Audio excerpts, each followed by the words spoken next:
नमो नमः बच्चों, मैं हेमाधुत फिर से आप सभी का स्वागत करती हूँ संस्कृत के इस क्लास में।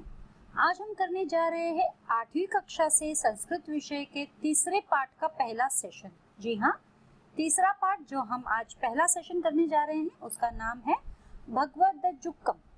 भगवद्दज्जुकम यानी माननीय महिला, यानी जिसको हम बोलते हैं रिस्पेक्टेड वुमेन। ये जो है एक हास्य कहानी है। ये जो भगवद्दज्जुकम है जो ये हास्य कहानी है, और भगवद्दज्जुकम का मतलब है माननीय देवी। देवी यानी महिला, हम औरत को हम नॉर्मली देवी कहते हैं। तो ये एक हास्य कहानी है। इसमें थोड़ा हेर फेर किया गया है आत्माओं का, और जिसके बारे में किसी को पता नहीं है, और उसके बाद में जिस तरह से क्रियाएं होती है, जिस तरह से वार्तालाप होती है, तो एक हास्य वाला माहौल जो है वो उत्पन्न हो जाता है। तो ये हम स्टोरी पढ़ेंगे, लेकिन उसके पहले जो बैकग्राउंड है स्टोरी का वो हम इस सेशन में करेंगे।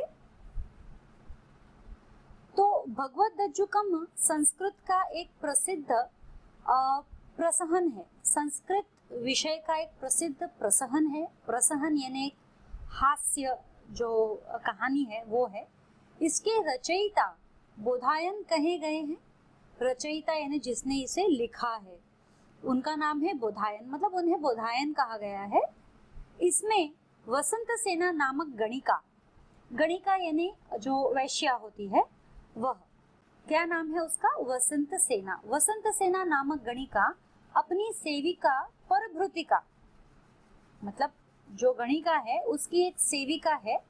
गणिका का नाम है वसंत सेना और सेविका का नाम है परभृतिका। ये उसके साथ उद्यान में विहार के लिए आती है। विहार यानी घूमने फिरने के लिए आती है। उसका प्रेमी रामीलक उससे मिलने वहां आता है। कौन आता है? गणिका का प्रेमी रामीलक उससे मिलने वहां आता है। इसी बीच यम के द्वारा भेजा गया दूत, जिसे वसंत सेना नाम की किसी अन्य स्त्री के प्राण लेना है, सर्प बनकर गलती से इस वसंत सेना को डस लेता है और उसका जीव लेकर यमलोक चला जाता है। तो क्या है इसमें, जब ये वसंत सेना जो गणिका है जिसका नाम है वसंत सेना, जब यह उद्यान में जाती है विहार करने के लिए, तो वह तो अपने प्रेमी से मिलने जाती है रामीलक से, लेकिन यम द्वारा भेजे गए जो यमदूत है उन्हें उसी वक्त नीचे धरती पर भेजा गया था किसी वसंत सेना नामक स्त्री के प्राण हरने। तो उसे लगा कि यह वही वसंत सेना है गणिका, तो उसने इस वसंत सेना का प्राण हरा। कैसे हरा? सर्प बनकर उसे डस लिया। ठीक है, तो वसंत सेना तो मर गई वहीं पर, और वह उसका जीव जो यमदूत जो है वसंत सेना का जीव लेकर यमलोक चला गया। ठीक है, अब आगे देखते हैं। इसी उद्यान में एक परिव्राजक यानी सन्यासी अपने शिष्य के साथ आए हुए हैं। तो इसी उद्यान में एक सन्यासी अपने शिष्य के साथ, शिष्य यानी फॉलोअर्स, उसके साथ आए हुए हैं। वसंत सेना को मृत देखकर शिष्य शांडिल्य दुखी हो जाता है। वसंत सेना जो है वह तो मृत पड़ी है, क्योंकि वह एक गणिका है, बहुत ही सुंदर स्त्री थी, तो उसे मृत देखकर शिष्य शांडिल्य जो है वह दुखी होता है। तब परिव्राजक योग से, तो परिव्राजक जब अपने शिष्य को देखता है कि वह दुखी हो गया है, तो वह योग से अपना जीव गणिका की काया में प्रवेश करा देता है। क्योंकि गणिका इतने सुंदर थी और उसकी मृत्यु हो गई है, तो उसे देखकर शांडिल्य को अच्छा नहीं लग रहा है। तो परिव्राजक क्या कर रहा है? अपने योग से यानी जो शक्ति होती है, संत लोगों के पास में शक्तियां होती है, तो उस योग से उसने अपना जीव गणिका की काया में प्रवेश करा दिया। हाँ, उसने अपनी आत्मा जो है उस मृत शरीर, जो गणिका का मृत शरीर था, उसके शरीर में अपनी आत्मा को डाल दिया। तो अब गणिका के शरीर में किसकी आत्मा है? सन्यासी की, है ना। गणिका जीवित हो जाती है और गणिका जीवित हो जाती है। भले उसका शरीर जो है गणिका का है, लेकिन जीव उसमें किसका है? सन्यासी का। उधर गलत जीव लाने पर यमराज यम पुरुष को डांट डपट कर वापस भेज देते हैं। गलत जीव, क्योंकि यह तो वह नहीं थी ना, यह तो दूसरी थी, तो उसे जबरदस्ती वो ले गया। हाँ, वसंत सेना तो दूसरी वसंत सेना को ले जाना था यमराज को, यमदूत को, लेकिन वह इस वसंत सेना को ले गया। तो ऊपर यमराज ने उसे बहुत डांटा डपटा कि तुम गलत आत्मा को ले आए हो, जाओ इसे वापस ले जाओ, उसके शरीर में डाल दो। तो वह आता है नीचे, यमदूत नीचे आता है, और जब उद्यान में वापस आकर यम पुरुष देखता है, उद्यान में जब वापस आता है तो वहां पर कौन देखता है कि यम पुरुष देखता है कि जिस गणिका के प्राण वह ले गया था वह सन्यासी की तरह सबको उपदेश दे रही है। तो ऊपर हम पढ़ लेते हैं पहले ये। गणिका जीवित हो जाती है, उधर गलत जीव लाने पर यमराज यम पुरुष को डांट डपट कर वापस भेज देते हैं। उद्यान में वापस आकर यम पुरुष देखता है कि जिस गणिका के प्राण वह ले गया था, यम पुरुष यानी यमदूत, कि जिस गणिका के प्राण वह ले गया था अब वह सन्यासी की तरह सबको उपदेश दे रही है ना। तब यम पुरुष सन्यासी के खेल को आगे बढ़ाने के लिए गणिका का जीव सन्यासी के देह में डाल देता है। तो अब क्या कर रहा है यम पुरुष, क्या करेगा? यम पुरुष को तो वो सन्यासी गणिका के मृत शरीर में आत्मा डालनी थी, लेकिन अब गणिका में तो सन्यासी की आत्मा आ गई, और सन्यासी की आत्मा जब गणिका के इसमें प्रवेश कर गई तो सन्यासी का शरीर मृत हो गया। तो यम पुरुष ने क्या किया, सन्यासी पुरुष जो था उसके शरीर में गणिका की आत्मा डाल दी। तब हो गया हेर फेर, गणिका के शरीर में है किसकी आत्मा? सन्यासी की, और सन्यासी के शरीर में किसकी आत्मा है? गणिका की। तो यमदूत ने तो इस मतलब आगे बढ़ाने की, इस खेल को आगे बढ़ाने की ही सोची है कि देखते हैं क्या होता है इस खेल में। गणिका का जीव सन्यासी के देह में डाल देता है, और गणिका सन्यासी की तरह बोलती है और सन्यासी गणिका की तरह। इस तरह उलट फिर से इस नाटक में एक विसंगत, हास्यपूर्ण एवं रोचक स्थिति बन जाती है। अब नेचुरली मम्मी अगर पापा की जैसे बोलेगी और पापा अगर मम्मी के जैसे बोलेंगे तो हमें हंसी तो आएगी, है ना। कोई भी पुरुष यदि महिला की वाणी में बोलता है तो हम उस पर हंसते हैं, या कोई महिला पुरुष के वाणी में बोलती है तो हम उस पे हंसते हैं, है ना। तो यहाँ तो पूरा उलटफेर हो गया है, और उलटफेर इस तरह से हुआ है कि वहां मौजूद जितने भी दूसरे लोग हैं किसी को इस बारे में कुछ पता नहीं। तो सब अचंभित कि यह क्या हो गया है। इसके बाद ये तो एक शुरुआत है, शुरुआत में बैकग्राउंड है, आपको थोड़ी बहुत इंफॉर्मेशन दी गई है कि क्या है, क्या हो सकता है। अब इसके आगे हम जो चैप्टर स्टार्ट करेंगे, और यहाँ जो लिखा गया है नकारांत पुल्लिंग, इस चैप्टर में, इस पाठ में आपको नकारांत पुल्लिंग शब्द काफी मिलेंगे। हम नकारांत पुल्लिंग शब्दों के बारे में काफी जानकारी प्राप्त करेंगे।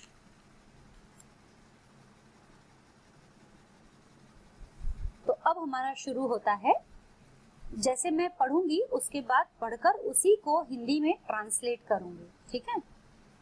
ततः प्रवशन्ति एकतः परिव्राजकस्य जीवेन अविष्टा वसन्तसेना चेटी रामिल्कश्च परिव्राजकस्य निर्जीवदेहेन सह शिष्यः शाण्डिल्यः अपरतः अन्यया चेट्या सह वैद्य। तो ततः यानी एक तरफ, तो एक तरफ तो सन्यासी की आत्मा से आवेश युक्त, है ना। प्रवशन्ति एकतः परिव्राजकस्य जीवेन आविष्टा वसंत सेना, मतलब जो परिव्राजक सन्यासी की आत्मा जो उस वसंत सेना के अंदर है, तो वो एकदम आवेश में सब दे रही है, सबको वचन अपने जो वचन देते हैं सन्यासी लोग, उपदेश वो दे रही है। सो एक तरफ तो सन्यासी की आत्मा से आवेश युक्त वसंत सेना दासी चेटी, चेटी यानी दासी, रामलिकश्च यानी रामलिक जो है, और सन्यासी के मृत शरीर के साथ शिष्य शांडिल्य प्रवेश करते हैं। सन्यासी के मृत शरीर के साथ शिष्य शांडिल्य ये सब प्रवेश करते हैं, और दूसरी ओर दासी के साथ वैद्य प्रवेश, वैद्य यानी डॉक्टर, वैद्य प्रवेश करते हैं। दासी के साथ वैद्य प्रवेश कर रहे हैं। सो वैद्य पूछता है कुत्र सा, कहाँ है वो। वैद्य को कब बुलाया जाता है? जब कोई बीमार हो जाता है तब बुलाया जाता है। तो यहाँ जो है वैद्य जो पूछ रहा है कुत्र सा यानी कहाँ है वो। चेटी ऐसा खल्लु अज्जुकाना तावत सत्वस्थिता, यानी निश्चय ही यह माननीय अज्जुका यानी माननीय शब्द जो हम यूज करते हैं, माननीय प्राण में स्थित अर्थात जीविका नहीं है, कि इस प्राण में जो स्थित जीविका है वह माननीय नहीं है। कौन है वो पता नहीं, लेकिन माननीय नहीं है, दूसरी कोई है। अब आगे वैद्य बोलते हैं, अरे इयम सर्पेण दष्टा, इसे तो सर्प ने डसा है। सर्प ने, इयम इसे, सर्पेण सर्प यानी सांप ने, दष्टा दष्टा यानी डसा है। चेटी, चेटी यानी दासी, जैसे मैंने बताया। चेटी कहती है, कथमार्यो जानती, तुम्हें कैसे पता, तुम कैसे जानते हो, और कैसे जाना है आपने, है ना, आप कैसे जानते हो, प्रश्न कर लिए। वैद्य, वैद्य क्या कहता है, महांत विकारम करोतीति, करोतीति यानी ये महान दोष है, एक बहुत बड़ा दोष है, बहुत बड़ा दोष उत्पन्न करता है। विष तंत्रम आरंभे, अब मुझे विष भगाने की क्रिया आरंभ करनी होगी। किसकी क्रिया, विष भगाने की, क्योंकि सर्प ने काटा है तो विष का असर तो होगा ही, तो विष भगाने की क्रिया आरंभ करनी है। कुंडल कुटिल गामिनी, मंडल प्रविश्य प्रविश्य, तो कुंडल कुटिल गामिनी यानी कि हे कुंडल के समान टेढ़ी चाल वाली, मंडल जो बोलते हैं ओझाओं के द्वारा सांप पकड़ने के लिए जो धरती पर बनाई गई वृत्ताकार आकृति होती है, उसे, उसमें घुस जा, घुस जा यानी प्रवेश कर। आप देखते हो जो सर्प पकड़ने वाले जो होते हैं, उनके हाथ में एक बीन होती है जो राउंड राउंड ऐसी होती है, और सामने टेढ़ा सा पाइप होता है, वो कभी सीधी नहीं होती, उसमें टेढ़ा सा पाइप होता है। तो वो कहता है, कुंडल कुटिल गामिनी, ये जो मेरी टेढ़ी मेढ़ी कुंडल है, मंडलम उसमें प्रविश कर यानी जो आत्मा है उसमें प्रविश कर। वासुकी पुत्र, सर्प को वासुकी पुत्र भी कहा जाता है। तिष्ठ तिष्ठ, ठहर ठहर, मतलब कहाँ जा रहा है, ठहर। श्रु श्रु, अहम ते सिरावेधम करिष्यामि, मैं अब तेरा सिरावेध, सिर को खत्म, मैं तुझे मार डालूंगा। करिष्यामि, कुत्र कुठारिका, तू कहाँ जा रहा है, मैं अब कुत्र कुठारिका, मैं तेरी नाड़ी को छेदन करता हूँ। तो कुत्र कुठारिका यानी ये जो बोलते हैं हम कुल्हाड़ी, कुल्हाड़ी कहाँ है, कुत्र, कुत्र यानी कहाँ है, कुठारिका यानी कुल्हाड़ी, यानी वह कुल्हाड़ी से मारना चाहता है। किसे, सर्प को, जो आत्मा घुसी है, सर्प जो भी आत्मा घुसी है उसको मारना चाहता है, जो जहर बोलते हैं ना, वो जो प्रवेश हुआ है उसे वो खत्म करना चाहता है, तो कुल्हाड़ी मांग रहा है। वह गणिका, जो गणिका जिसके अंदर सन्यासी की आत्मा घुस जाती है, वह कहती है, मूर्ख वैद्य अलम परिश्रमेण, मूर्ख वैद्य बेकार का परिश्रम मत करो, व्यर्थ ही इतना परिश्रम मत करो। वैद्य, पित्तम प्यस्ति अहम ते पित्त वात कफ च नाश्यमि। अब वैद्य को कुछ समझ नहीं आ रहा है।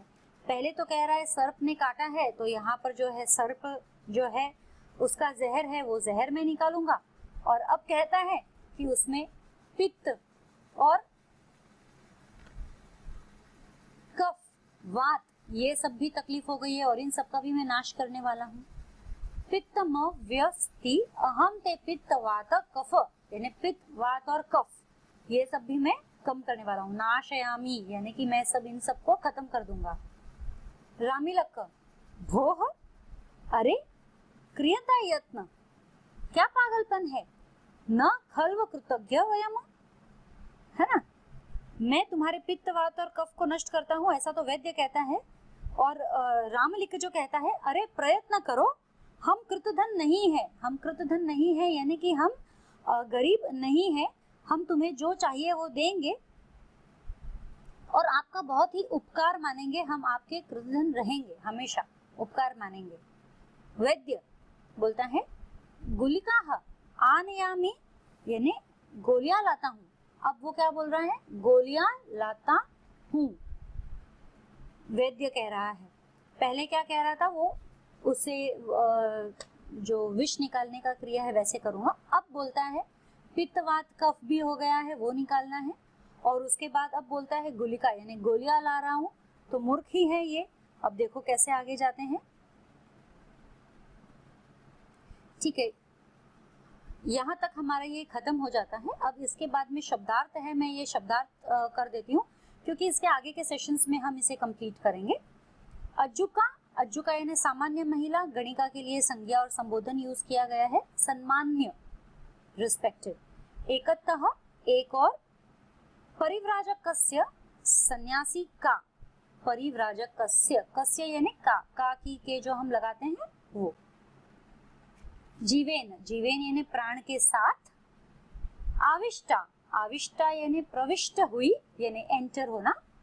अपरतः यानी दूसरी ओर, दूसरी तरफ। चेटी, चेटी यानी दासी, नौकरानी। और सप्त स्थिता यानी प्राण में स्थित। So what did we learn today? बच्चों आज हमने क्या सीखा? आज हमने इस चैप्टर इस चैप्टर का जो नाम है भगवत दज्जुकम, भगवत दज्जुकम यानी माननीय देवी, इस चैप्टर के मैंने आपको एक ब्रीफिंग दी, शुरुआत में बैकग्राउंड दिया कि किस तरह से आत्माओं का हेर फेर हुआ है, और उसके बाद में जो हास्य के जो सिचुएशंस क्रिएट हो रही है, जो मंच पर जो क्रियाएं होती जा रही है, उसमें हमें हास्य जैसे काफी दृश्य निर्माण हो रहे हैं। और ऐसी स्थिति में कौन क्या कहता है, कौन क्या करता है, जैसे इसमें वैद्य के बारे में बताया जा रहा है, वैद्य क्या कर रहा है और क्या उसे पता चल रहा है, क्या नहीं पता चल रहा है।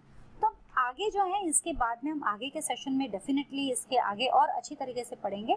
तब तक के लिए मैं आपसे विदा चाहूंगी। धन्यवाद।